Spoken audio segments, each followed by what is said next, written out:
बिस्मिल्लाहिर्रहमानिर्रहीम अल्लाहुम्मा सल्ली अला मुहम्मद व अली मुहम्मद। सलाम अलैकुम सारे सजना साथियों, मेरे वीरां, मेरे भरावां, चाहन वालियां, वेखण वालियां। ते उम्मीद करने कि तुसीं सारे खैरो आफियत ना होवोगे। असीं भी अल्लाह दे करमो फजल दे नाल दिहाड़ियां दुआवां नाल अज दे नवें ब्लाग दे विच अल्हम्दुलिल्लाह हाज़र हाँ। ते अज दा ब्लाग करने जी शुरू। ते जनाब अज तुहानूं वहाने असीं ऐसी एक इमारत बिल्डिंग, यह जी बिल्डिंग है ना, अज एदी हकीकत दसनी है कि की है, किदों बनी ही या की ही, इत्थे की हुंदा रहा। ठीक है जी, तो आओ तुहानूं वहाने।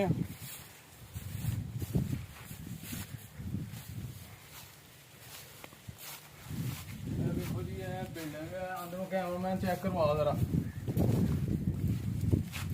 यह देखो किन्नी शंगारी दी है, हार शंगार किया है। ये वजह यह है कि इत्थे एक वली दे बसेरा रहा है, यानी कि एक वली ने चिला गाह है, उन्होंने चिला गाह है, उन्होंने चिला कटिया इत्थे। उस तो बाद फिर वो अगे चले गए ने, यानी कि बड़ी देर उन्होंने इत्थे इस्लाम की तबलीग की है। ठीक है जी, इत्थे पहले पाकिस्तान हिंदुस्तान बनन तो पहला दी बिल्डिंग है।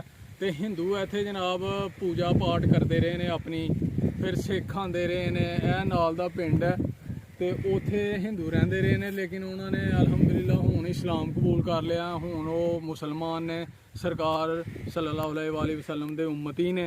तो हुण जनाब बाद दे विच फिर वीरान हो गया, जिन्हों हिंदू सिख पूजा पाठ इत्थे नहीं आते रहे। तो फिर हो गया वीरान। फिर इत्थे बाद दियां चीज़ां दा बसेरा हो गया। फिर इधर नूं कोई ना बंदा नहीं आंदा रहा, वीरान इलाका ही।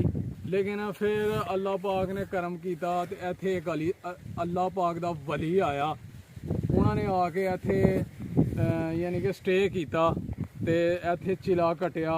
फिर वो इत्थे ही रहिंदे रहे ने। फिर उन्होंने ना इत्थे एक खूह है जी, बड़ा पुराना, बहुत पुराना खूह है। खूह दे विच इत्थों दी सीढ़ियां जान दियां, खूह दे विच सीढ़ियां जांदियां ने। लेकिन हुण अगे ना पानी है, वो बारिश नाल पानी भरिया गया। पहले सूरा ही नाले उत्ते गड्ढा लगा, वो एहदे च ही जांदा है, यानी कि सीवरेज का पानी सारा एहदे च जांदा है।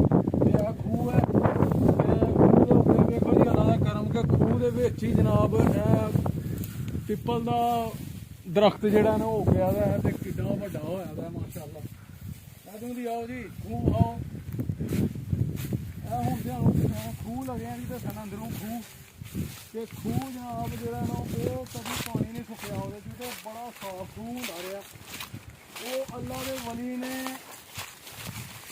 इत्थे जनाब खूह नूं साफ करके ते घड़े च पानी पा के ना, ते ए कमरे दे अंदर रखते रहे ने। फिर जेहड़े राही मुसाफर इत्थों दे लंघदे रहे ने, वो पानी पींदे रहे ने, ते उन्हां दे फैज़ तो मुस्तफेज हुंदे रहे ने, फायदा लेंदे रहे ने, शफा हुंदी रही है।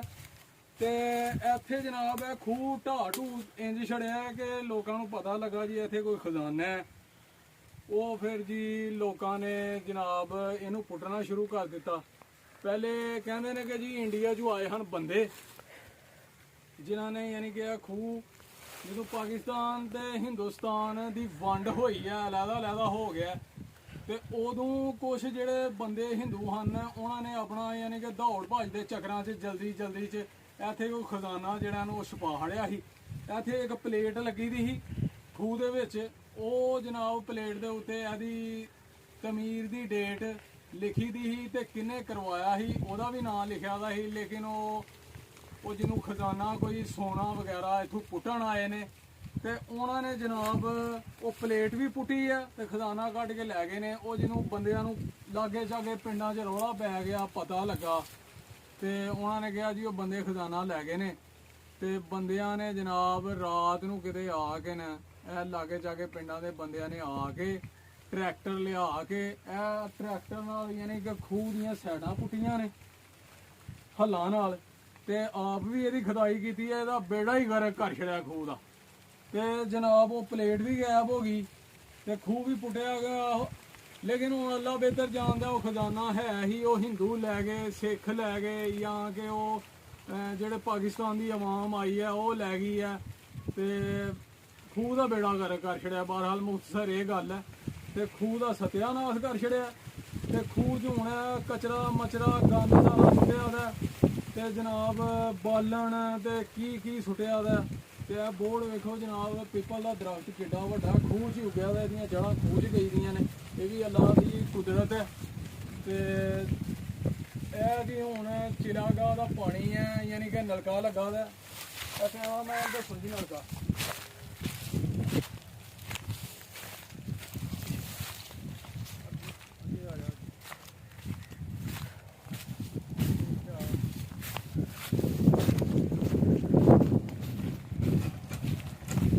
ਇਹ ਜੀ ਨਲਕਾ, ਇਹਨੂੰ ਕਿਹਾ ਜਾਂਦਾ ਜੀ ਚਿਲਾਗਾਹ ਦਾ ਪਾਣੀ ਹੈ। ਲੋਕ ਯਾਨੀ ਕਿ ਇਹਦੇ ਤੋਂ ਫੈਜ਼ ਹਾਸਲ ਕਰਨ ਦੇ ਨੇ, ਯਾਨੀ ਕਿ ਕਈ ਬਿਮਾਰ ਜਿਨ੍ਹਾਂ ਨੂੰ ਸੋਕੜਾ ਦਾ ਪਿਆ ਦਾ ਹੁੰਦਾ ਹੈ ਜਾਂ ਉਂਝ ਦਾ ਕੋਈ ਸਾਇਆ ਸੂਇਆ, ਉਹ ਇੱਥੇ ਆ ਕੇ ਨਹਾਉਂਦੇ ਨੇ। ਇੱਥੋਂ ਦਾ ਪਾਣੀ ਜਿਹੜਾ ਨਾ ਉਹ ਸ਼ਫਾ ਦੇ ਤੌਰ ਤੇ ਇਸਤੇਮਾਲ ਕਰਦੇ ਨੇ।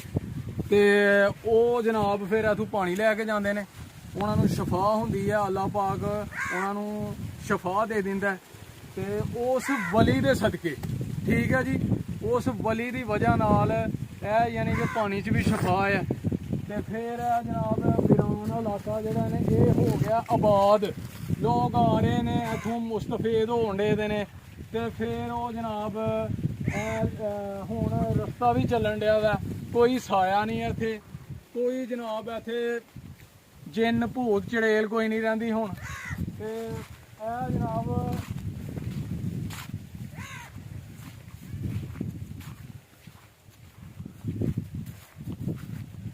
ਇਹ ਉਹ ਅੱਲਾ ਦੇ ਵਲੀ ਦਾ ਨਾਮ ਹੈ ਜੀ ਜਨਾਬ, ਲਿਖਿਆ ਦਾ ਗੁਲਾਮ ਮੁਹੰਮਦ ਰਹਿਮਤੁल्लाह अलैह ਉਰਫ, ਯਾਨੀ ਕਿ ਉਹਨਾਂ ਨੂੰ ਮਸ਼ਹੂਰ ਹਨ ਅਲ ਮਰੂਫ ਬਾਬਾ ਲੀਰਾਂ ਵਾਲੀ ਸਰਕਾਰ। ਤੇ ਇਹ ਉਹਨਾਂ ਦੀ ਚਿਲਾਗਾਹ ਹੈ। 1960 'ਚ ਜਨਾਬ ਉਹ ਇੱਥੇ ਆਏ ਹਨ ਤੇ ਫਿਰ ਉਹਨਾਂ ਨੇ ਇਹ ਜਗ੍ਹਾ ਨੂੰ ਆਬਾਦ ਕੀਤਾ, ਇੱਥੇ ਚਿਲਾ ਕੱਟਿਆ, ਅੱਲਾਹ ਤਾਲਾ ਦੀ ਇਬਾਦਤ ਕੀਤੀ ਹੈ, ਠੀਕ ਹੈ ਜੀ। ਤੇ ਫਿਰ ਲੋਕ ਆਬਾਦ ਹੋਏ ਨੇ, ਇੱਧਰ ਨੂੰ ਆਏ ਨੇ। ਤੇ ਹੁਣ ਇਹ ਜਨਾਬ ਵੀਰਾਨ ਇਲਾਕਾ ਜੰਗਲ ਬਿਆਬਾਨ ਜਿਹੜਾ ਨੇ ਇਹ ਆਬਾਦ ਹੈ ਅਲਹਮਦੁਲਿਲਾ। ਲੋਕ ਆ ਰਹੇ ਨੇ ਇੱਥੇ ਮੁਸਤਫੀਜ਼ ਹੋ ਰਹੇ ਨੇ, ਉਹਨਾਂ ਦੇ ਫੈਜ਼ ਤੋਂ ਪਾਣੀ ਪੀ ਰਹੇ ਨੇ, ਲੋਕਾਂ ਨੂੰ ਸ਼ਫਾ ਹੋਣ ਦੀ ਹੈ, ਠੀਕ ਹੈ ਜੀ। ਤੇ ਇਹ ਬਿਲਡਿੰਗ ਵੇਖ ਲਓ ਕਿੰਨੀ ਪੁਰਾਣੀ ਹੈ, ਚੂਨੇ ਨਾਲ ਛੋਟੀਆਂ ਜਿਹੜੀਆਂ ਟੈਲਾਂ ਹੁੰਦੀਆਂ ਨੇ ਨਾ ਉਹਦੇ ਨਾਲ ਇਹ ਬਣੀ ਦੀ ਹੈ ਤੇ ਬਹੁਤ ਹੀ ਪੁਰਾਣੀ ਹੈ। ਇਹ 1960 'ਚ ਉਹ ਆਏ ਹਨ, ਲੇਕਿਨ ਇਹ ਬਣੀ ਦੀ ਪਹਿਲੇ ਦੀ ਹੈ, ਕਾਫੀ ਪੁਰਾਣੀ ਹੈ ਯਾਰ। ਹਿੰਦੁਸਤਾਨ ਪਾਕਿਸਤਾਨ ਬਣਨ ਤੋਂ ਪਹਿਲਾਂ ਦੀ ਹੈ ਬਿਲਡਿੰਗ, ਕਿ ਹਿੰਦੂ ਇੱਥੇ ਪੂਜਾ ਪਾਠ ਕਰਦੇ ਰਹੇ ਨੇ। ਲੇਕਿਨ ਹੁਣ ਠੀਕ ਹੈ ਜੀ ਅਲਹਮਦੁਲਿਲਾ, ਮੁਸਲਮਾਨ ਰਹਿੰਦੇ ਨੇ ਤੇ ਇੱਥੇ ਨਮਾਜ਼ ਪੜ੍ਹਦੇ ਨੇ। ਵੇਖੋ ਅੰਦਰ ਮਸੱਲੇ ਰੱਖੇ ਨੇ ਮਾਸ਼ਾਅੱਲਾ, ਅੰਦਰ ਜਾ ਨਮਾਜ਼ ਪੜ੍ਹਦੇ ਨੇ, ਨਮਾਜ਼ ਪੜ੍ਹੀ ਜਾਂਦੀ ਹੈ, ਇੱਥੇ ਨਵਾਫਲ ਅਦਾ ਕੀਤੇ ਜਾਂਦੇ ਨੇ। ਫਿਰ ਉਹ ਨਮਕ ਉਹਨਾਂ ਦਾ ਯਾਨੀ ਕਿ ਲੰਗਰ ਰੱਖਿਆ ਦਾ, ਉਹ ਖਾਧਾ ਜਾਂਦਾ ਹੈ ਕਿ ਫੈਜ਼ ਹਾਸਲ ਹੋਏ ਜਿਹੜੇ ਬਿਮਾਰ ਨੇ, ਠੀਕ ਹੈ ਜੀ। ਤੇ ਇਹ ਹੁਣ ਉਹਨਾਂ ਦਾ ਉਰਸੇ ਪਾਕ ਹੀ, ਉਹਦੀ ਵਜ੍ਹਾ ਨਾਲ ਨਾ ਉਹਨਾਂ ਦੇ ਜਿਹੜੇ ਮੰਨਣ ਵਾਲੇ ਲੋਕ ਨੇ, ਅਕੀਦਤਮੰਦ, ਉਹਨਾਂ ਨੇ ਜਨਾਬ ਆ ਕੇ ਇਹ ਹਾਰ ਸ਼ਿੰਗਾਰ ਕੀਤਾ ਦਾ। ਤੇ ਹੁਣ ਉਹਨਾਂ ਦਾ ਉਰਸ ਹੈ ਤੇ ਉਹ ਉਰਸ ਜਿਹੜਾ ਨਾ ਉਹਨਾਂ ਦੇ ਦਰਬਾਰ ਤੇ ਹੋਣਾ। ਉਹਨਾਂ ਦਾ ਦਰਬਾਰ ਹੈ ਇੱਥੇ ਨਾਲ ਹੀ ਸਾਡੇ ਇੱਕ ਕਸਬਾ ਛੋਟਾ ਜਿਹਾ ਸਨਖਤਰਾ, ਉਹ ਵੀ ਬਹੁਤ ਪੁਰਾਣਾ ਸ਼ਹਿਰ ਹੈ ਜੀ, ਕਸਬਾ ਛੋਟਾ ਜਿਹਾ ਲੇਕਿਨ ਬਹੁਤ ਮਸ਼ਹੂਰ ਹੈ। ਤੇ ਬਹੁਤ ਯਾਨੀ ਕਿ ਪੁਰਾਣੀਆਂ ਕਦੀਮ ਚੀਜ਼ਾਂ ਨੇ ਉੱਥੇ, ਮੰਦਿਰ ਬਣੇ ਦੇ ਨੇ। ਤੇ ਹਾਈ ਸਕੂਲ ਹੈ ਬਹੁਤ ਹੀ ਪੁਰਾਣਾ ਉੱਥੇ, ਯਾਨੀ ਕਿ ਕਾਫੀ ਐਕਟਰ ਸਟਾਰ ਪੜ੍ਹਦੇ ਰਹੇ ਨੇ ਜਿਹੜੇ ਕਿ ਹੁਣ ਇੰਡੀਆ 'ਚੋਂ ਇਸ ਟਾਈਮ ਹੀਰੋ ਸਟਾਰ ਮਾਰਫ ਖੱਪ ਗਏ ਦੇ ਨੇ। ਲੇਕਿਨ ਇਹ ਹੈ ਕਿ ਜੀ ਉਹ ਉੱਥੇ ਪੜ੍ਹਦੇ ਰਹੇ ਨੇ। ਕਹਿਣ ਦਾ ਮਕਸਦ ਹੈ ਕਿ ਹੁਣ ਉਹਨਾਂ ਦਾ ਦਰਬਾਰ ਜਿਹੜਾ ਨਾ ਅੱਲਾ ਦੇ ਵਲੀ ਦਾ, ਉੱਥੇ ਵੀ ਬਾਬਾ ਲੀਰਾਂ ਵਾਲੀ ਸਰਕਾਰ ਦਾ ਦਰਬਾਰ ਹੈ ਜੀ ਸਨਖਤਰੇ। ਕਿਸੇ ਦਿਨ ਇਨਸ਼ਾਅੱਲਾ ਉਹ ਵੀ ਤੁਹਾਨੂੰ ਵਿਜ਼ਿਟ ਕਰਾਵਾਂਗੇ। ਤੇ ਇਹ ਤੁਸੀਂ ਵੇਖਿਆ ਹੀ ਹੈ ਖੂਹ, ਤੇ ਜਨਾਬ ਇੱਥੇ ਖਜ਼ਾਨਾ ਵੀ ਹੋਏਗਾ ਸ਼ਾਇਦ, ਕਿਉਂਕਿ ਜਿੰਨਾ ਕੁ ਪੁਰਾਣਾ ਹੈ ਜ਼ਰੂਰ ਹੋਏਗਾ ਖਜ਼ਾਨਾ। ਉਹ ਜੀ ਇਹ ਵੇਖੋ ਉੱਤੇ ਉਗਿਆ ਦਾ ਜੇ, ਖੂਹ ਦੇ ਵਿੱਚ ਹੀ ਇਹਦੀਆਂ ਜੜ੍ਹਾਂ ਗਈ ਦੀਆਂ ਨੇ। ਇਹ ਖੂਹ ਦਾ ਉੱਤੇ ਛੱਤ ਪਾਇਆ ਦਾ, ਕੈਮਰਾ ਮੈਂ ਇੱਧਰੋਂ ਆ ਕੇ ਚੈੱਕ ਕਰਵਾਓ। ਤੇ ਇਹ ਜਨਾਬ ਵੇਖੋ, ਇਹ ਜਨਾਬ ਖੂਹ ਦਾ ਯਾਨੀ ਕਿ ਜਿਹੜਾ ਰਸਤਾ ਜਾਣ ਡਿਆ ਨਾ ਉਹਦੇ ਉੱਤੇ ਛੱਤਿਆ ਦਾ ਹੀ, ਲੇਕਿਨ ਇਹ ਵੀ ਕਿਸੇ ਨੇ ਜਨਾਬ ਢਾਹੜਿਆ ਦਾ, ਤੋੜ ਛੜਿਆ ਦਾ। ਲੇਕਿਨ ਫਿਰ ਵੀ ਇਹਦੀ ਮਜ਼ਬੂਤੀ ਇੰਨੀ ਕਿ ਅਜੇ ਤੱਕ ਕਾਇਮ ਹੈ ਜਨਾਬ। ਤਕਰੀਬਨ ਸਦੀਆਂ ਹੀ ਹੋ ਗਈਆਂ ਨੇ ਇਹਨੂੰ ਬਣੇ ਦਿਆਂ, ਲੇਕਿਨ ਅਜੇ ਤੱਕ ਜਨਾਬ ਕਹਿੰਦੇ ਆ ਮੈਂ ਇਹਨੂੰ ਖੁਦ ਤੋੜਿਆ ਗਿਆ ਉਹ ਖਜ਼ਾਨੇ ਦੇ ਲਾਲਚ 'ਚ ਤੇ ਲੇਕਿਨ ਉਸ ਤਰ੍ਹਾਂ ਇਹਨੂੰ ਕੁਝ ਨਹੀਂ ਹੋਣਾ, ਨਾ ਇਹ ਟੁੱਟਣਾ ਹੀ ਨਾ ਕਿਤੇ ਜਾਣਾ ਹੀ। ਸਾਫ ਸੁਥਰਾ ਖੂਹ ਹੀ, ਪਾਣੀ ਲੋਕ ਇਸਤੇਮਾਲ ਕਰਦੇ ਰਹੇ ਨੇ, ਪੀਂਦੇ ਰਹੇ ਨੇ, ਲੇਕਿਨ ਲੋਕਾਂ ਨੇ ਲਾਲਚ 'ਚ ਜਨਾਬ ਇਹਦਾ ਬੇੜਾ ਹੀ ਗਰਕ ਕਰ ਛੜਿਆ। ਠੀਕ ਹੈ ਜੀ। ਤੇ ਉਂਝ ਅਲਹਮਦੁਲਿਲਾ ਹੁਣ ਨਲਕਾ ਲੱਗਾ ਦਾ, ਰਾਹੀ ਮੁਸਾਫਰ ਪਾਣੀ ਪੀਂਦੇ ਨੇ। ਠੀਕ ਹੈ ਜੀ। ਜਿਹੜੇ ਇੱਥੇ ਕੰਮ ਕਰਦੇ ਨੇ ਖੇਤੀਬਾੜੀ, ਜ਼ਮੀਂਦਾਰ ਕਿਸਾਨ, ਉਹ ਵੀ ਪਾਣੀ ਪੀਂਦੇ ਨੇ, ਫਾਇਦਾ ਉਠਾਉਂਦੇ ਨੇ ਤੇ ਅੱਲਾ ਉਹ ਉਹਨਾਂ ਨੂੰ ਸ਼ਫਾ ਹੁੰਦੀ ਹੈ। ਠੀਕ ਹੈ ਜੀ। ਤੇ ਅੱਲਾ ਦੇ ਕਰਮ ਨੂੰ ਫਜ਼ਲ ਦੇ ਨਾਲ ਹੀ ਇਹ ਜਗ੍ਹਾ ਆਬਾਦ ਹੋਈ ਹੈ ਕਿ ਇੱਕ ਬੰਦੇ ਨੇ ਅੱਲਾ ਦੇ ਪਾਕ ਦੇ ਅੱਲਾਹ ਤਾਲਾ ਦੇ ਬੰਦੇ ਨੇ ਆ ਕੇ ਇੱਥੇ ਇਬਾਦਤ ਕੀਤੀ, ਸਾਰੇ ਜਿਨ ਭੂਤ ਨਸਾਏ ਤੇ ਇਹ ਜਗ੍ਹਾ ਨੂੰ ਆਬਾਦ ਕੀਤਾ। ਠੀਕ ਹੈ ਜੀ।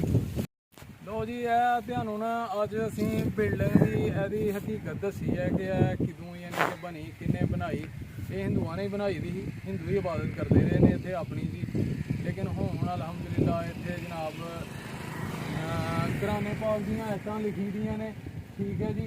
ਜ਼ਿਲ੍ਹਾ ਗਾਹ ਹੈ ਯਾਨੀ ਕਿ ਉਹ ਬਾਬਾ ਲੀਰਾਂ ਵਾਲੀ ਸਰਕਾਰ ਦੀ, ਤੇ ਇਹ ਉਹਨਾਂ ਦੇ ਪੋਤਿਆਂ ਨੇ ਜਨਾਬ ਪਲੇਟ ਲਵਾਈ ਹੈ। ਹੁਣ ਇਹ ਲਿਖਾਈ ਵੀ ਉਹਨਾਂ ਨੇ ਕਰਵਾਈ ਹੈ ਤੇ ਪਲੇਟ ਵੀ ਉਹਨਾਂ ਨੇ ਲਿਖਵਾਈ ਹੈ। ਉਹਨਾਂ ਨੇ ਪੈਦਾ ਮਦਰਸਾ ਬਣਵਾਇਆ ਉਹਨਾਂ ਦੇ ਨਾਂ ਤੇ ਕਿ ਬੱਚੇ ਉੱਥੇ ਪੜ੍ਹਨ ਤੇ ਉਹਨਾਂ ਨੂੰ ਜਨਾਬ ਸਾਲੇ ਸਵਾਬ ਹੋਏ।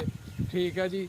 ਤੇ ਹੁਣ ਉਮੀਦ ਹੈ ਕਿ ਤੁਹਾਨੂੰ ਇਹ ਸਾਡਾ ਵਲੌਗ ਵੀਡੀਓ ਜ਼ਰੂਰ ਪਸੰਦ ਆਈ ਹੋਏਗੀ ਤੇ ਕਮੈਂਟ ਕਰਕੇ ਜ਼ਰੂਰ ਦੱਸਣਾ ਕੈਸੀ ਲੱਗੀ ਹੈ।